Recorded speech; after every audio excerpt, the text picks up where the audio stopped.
ప్రభువునందు ప్రియమైనటువంటి వాళ్ళ యొక్క ప్రాతకాల సమయం మీ అందరితో పాటు కలిసి మరి దేవుని యొక్క వాక్యమును ధ్యానించుటకు మార్నింగ్ మన్నా అనేటటువంటి ఈ కార్యం ద్వారా మీ అందరిని కలుసుకోవడానికి దేవుడు చూపినటువంటి మహాకృపను బట్టి దేవునికి కృతజ్ఞతలు చెల్లిస్తూ ముందుగా పరిశుద్ధ గ్రంథం నుండి దేవుని యొక్క వాక్యమును చదువుకుందాం.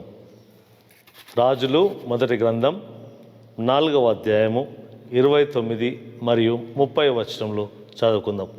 రాజులు మొదటి గ్రంథం 4వ అధ్యాయము 29 మరియు 30 వచనం చదువుకుందాం. దేవుడు జ్ఞానమును బుద్ధిని వర్ణింప శక్యము కాని వివేచన గల మనసును సొలొమోనునకు దయచేసెను గనుక సొలొమోనునకు కలిగిన జ్ఞానము తూర్పు దేశస్థుల జ్ఞానము కంటెను ఐగుప్తీయుల జ్ఞానమంతటి కంటెను అధికమై ఉండెను. చదవబడినటువంటి వాక్యము దేవుడు మనందరి ఆత్మీయ నిమిత్తమై దీవించును గాక. ప్రార్థించుదాము. ప్రభువా, మహాపరిశుద్ధుడా, దయగల మా తండ్రి, ఈ నూతన దినం మా జీవితాలను అనుగ్రహించి ఈ ప్రాతకాల సమయము నీ వాక్యమును మేము ధ్యానించడానికి ఇచ్చిన సమయాన్ని బట్టి నీ కృతజ్ఞతలు చెల్లిస్తున్నాం. ఈ దినమంతటి కొరకు నీ యొక్క వాక్యం ద్వారా మమ్మలను సిద్ధపరిచి నీ వాక్య ప్రకారంగా మేము జీవించుటకు మమ్మలను ప్రభువా మరి నీ వాక్యం ద్వారా మాకు నీ జ్ఞానంను వివేకంను అనుగ్రహించుమని యేసు ప్రభు పేరట అడిగి వేడుకుంటున్నాము తండ్రి, ఆమేన్. క్రీస్తునందు ప్రియమైనటువంటి వాళ్ళరా, ఈ ఉదయకాల సమయము దేవుని యొక్క వాక్యమును మనం ధ్యానించడానికి మనకివ్వబడినటువంటి అంశము ప్రభువు తన జ్ఞానంతో మనల్ని నింపును. The lord will fill you with his wisdom అనేటటువంటి ఈ అంశమును ధ్యానించుటకు మనం సమావేశమై ఉంటున్నాం. ప్రస్తుత సమకాలీనటువంటి పరిస్థితుల్లో ఎక్కడ చూసినా అనేక మంది జ్ఞానం సంపాదించుకోవాలని ఆశపడుతూ ఉంటున్నారు. ఈ సృష్టి అంతట్లో కేవలం దేవుడు మానవునికి మాత్రమే అనుగ్రహించినటువంటి గొప్ప వరం ఏమిటంటే జ్ఞాన వివేకం అనేటటువంటి వరం. మరి చాలామంది విద్యను అభ్యసించాలని వయస్సుతో సంబంధం లేక ఇంకా చదువుతూనే ఉన్నారు. అంతేకాకుండా కాలానుగుణంగా మన జ్ఞానం వివేకం లేకపోతే ఏమని పిలుస్తుంది సమాజం అంటే మనల్ని out of date, we will become out of date. కాబట్టి జ్ఞానం అనేటటువంటిది వ్యక్తికి సమయానికి అదేవిధంగా స్థలానికి అంటే ప్లేస్ టు ప్లేస్ మారుతూ ఉంటుంది. అయితే ఇటువంటి నేపథ్యంలో మనం ఈ ప్రాతకాల సమయం దేవుని యొక్క వాక్యాన్ని ధ్యానిస్తూ ఉంటుండగా చదవబడ్డటువంటి వాక్యంలోనికి వెళ్ళక మునుపు పరిశుద్ధ గ్రంథంలో హీబ్రూలో హోక్మా అనేటటువంటి పదం వాడబడింది. ఈ మాటకు ఇవ్వబడినటువంటి అర్థం ఏంటి అంటే హోక్మా అనగా దైవికంగాను మానవ సంబంధమైనదిగా వాడబడింది. అయితే ఇందులో సామెతల గ్రంథం 3వ అధ్యాయము 19వ వచనం, సామెతల గ్రంథము 3వ అధ్యాయము 19వ వచనంలో కనుక మనం గమనిస్తే అక్కడ ఏమని రాయబడ్డది అంటే జ్ఞానం వలన యెహోవా భూమిని స్థాపించెను, వివేచన వలన ఆయన ఆకాశ విశాలమును స్థిరపరచెను. అంటే దైవికమైనటువంటి జ్ఞానం గురించి మనం మాట్లాడితే సామెతల గ్రంథం నందు జ్ఞానం గురించి చాలా విస్తృతంగా విశదపరచబడింది. అయితే ఈ గ్రంథం అందు హోక్మా అనేటటువంటి పదం ఎక్కువ వాడబడినట్టుగా మనం చూస్తుంటాం. రెండవది, ఇది మానవ సంబంధమైనటువంటిది అని చెప్పడానికి గల కారణం ఏంటిదనంటే దానియేలు గ్రంథం 1వ అధ్యాయము 17వ వచనంలో మనం చూస్తాం. ఈ 4 బాలుర సంగతి ఏమనగా దేవుడు వారికి జ్ఞానమును సకల శాస్త్ర ప్రావీణ్యతయు వివేచనయు అనుగ్రహించెను, మరియు దానియేలు సకల విధములకు దర్శనములను స్వప్నభావములను గ్రహించి తెలివిగలవాడై ఉండెను అని పరిశుద్ధ గ్రంథంలో మనం చూస్తున్నాం. అంటే ఈ మాటలను బట్టి మనం చూస్తే ఏమని జ్ఞాపకం చేయబడుతుంది దేవుని యొక్క వాక్యం ద్వారా అంటే జ్ఞానమును ఇచ్చువాడు దేవుడే, సకల మానవులకు దేవుడే వివేచనను అనుగ్రహించువాడని మనం చూస్తున్నాం. పరిశుద్ధ గ్రంథంలో మనం నూతన నిబంధనలో మనం గమనించినట్టయితే కొలస్సీలకు రాస్తున్నటువంటి పత్రికలో 2వ అధ్యాయము 3వ వచనంలో పరిశుద్ధుడైనటువంటి పౌలు ఈ విధంగా తెలియజేస్తున్నాడు. ఏమనంటే, బుద్ధి జ్ఞానముల సర్వ సంపదలు ఆయన యందే గుప్తములై ఉన్నవి.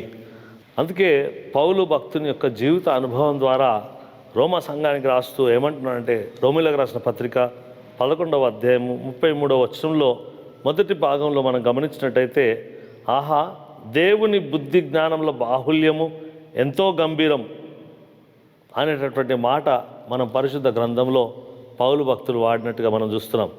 కాబట్టి క్రీస్తునందు ప్రేమైనటువంటి వాళ్ళరా, హోక్మా అని పాత నిబంధనలో హీబ్రూలో వాడబడితే, సోఫియా అనేటటువంటి పదం మరి గ్రీకు భాషలో వాడబడినట్టుగా మనం చూస్తున్నాం. అయితే ఈ రెండు మాటలను బట్టి మనం చూస్తే ఒక మాట మనకు అర్థం కావాల్సింది ఏంటంటే, జ్ఞానం అనేటటువంటిది నిరంతరము నేర్చుకునేటటువంటి ప్రక్రియ. అంటే ఒక దినం నేర్చుకొని వదిలేసేటటువంటిది కాదు అని మనం చూస్తున్నాం. అందుకే యోహాను సువార్తికుడు ఏమని జ్ఞాపకం చేస్తున్నాడంటే, ఏసే జ్ఞానం అంటున్నాడు. అందుకే ఏసే, జీసస్ ఈజ్ ద సోఫియా. కాబట్టి క్రీస్తునందు ప్రేమైనటువంటి వాళ్ళరా, ఈ దినం దేవుని యొక్క వాక్యాన్ని ధ్యానిస్తున్నటువంటి మనం 3 విషయములు మనం జ్ఞాపకం చేసుకోవాలి క్లుప్తంగా. ఏంటంటే, మొదటిది, యెహోవా యందు భయభక్తులు కలిగి ఉంట జ్ఞానమునకు మూలం.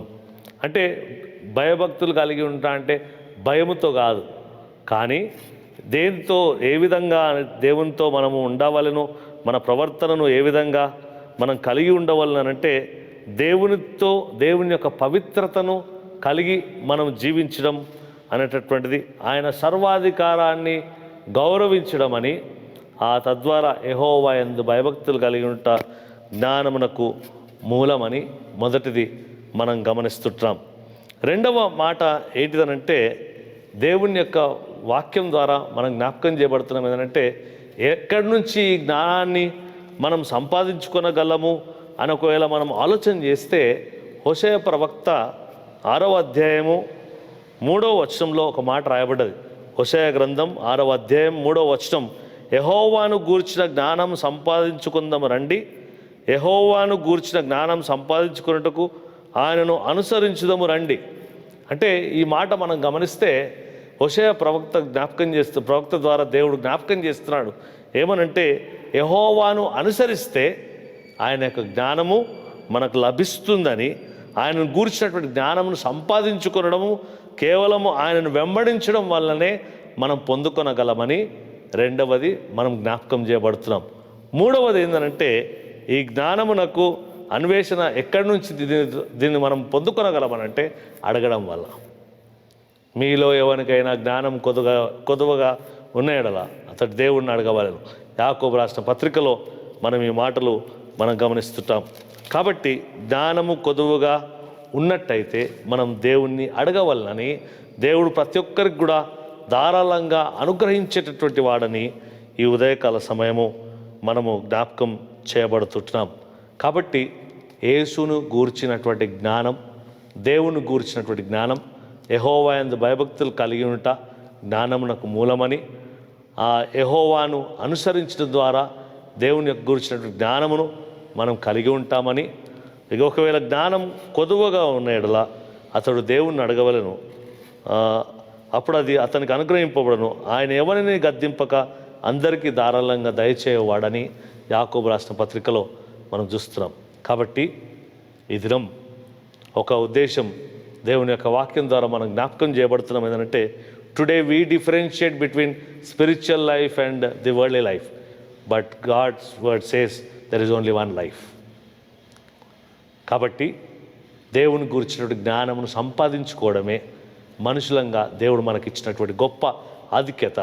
అది ఏ విధంగా సాధ్యపడుతుందంటే, ఇదిగో దేవుని యొక్క వాక్యం ద్వారా దేవుని గురించినటువంటి సంగతులను తెలుసుకునటం వలన అది సాధ్యపడుతుందని మనం జ్ఞాపకం చేయబడుతున్నాం. ఆ విధంగా మనం జీవించడానికి త్రేక దేవుడు తన కృప మనందరికీ దయచేయనుగాక. ప్రభువ మహాపరిశుద్ధురా, దయగల మా తండ్రి, ఈ మార్నింగ్ మన్నా కార్యక్రమం ద్వారా నీ వాక్యం ధ్యానించే కృపను అనుగ్రహించినందుకు వందనాలు. వాక్యం విన్న ప్రతి బిడ్డను మీరు దీవించండి. ఈ దినమంతటి కొరకు మమ్మల్ని సిద్ధపరిచి మేము ప్రభా మరి నీ వాక్యం చేత నింపబడి ఏ రీతిగానైతే సొలొమోనును రాజుగా నీవు ప్రతిష్ఠించి నీ జ్ఞానం ఇచ్చినావో మా జీవితాల్లో నీ జ్ఞానం అనుగ్రహించి ప్రభా మరి నీవే వివేకం అనుగ్రహించి నీకు ఇష్టంగా బ్రతుకుటకు మమ్మల్ని స్థిరపరచమని మా దక్షిణ ఇండియా సంఘం మెదక్ అధ్యక్ష మండలం అంతటిని ప్రతి కాపరిని వారి కుటుంబాలను సంఘములను ప్రభా మరి స్నేహితులను శ్రేయభిలాషులను మా బిషప్ తండ్రి గారిని అధ్యక్ష మండలి పెద్దలందరినీ మీరే ఆశీర్వదించి కాపాడమని యేసు ప్రభు పేరట అడిగి వేడుకుంటున్నాం తండ్రి. ఆమెన్. తండ్రి కుమార పరిశుద్ధాత్మ త్రియేక దేవుడు సదాకాలం మనందరికీ తోడై నీడైనను గాక. ఆమెన్. Good morning.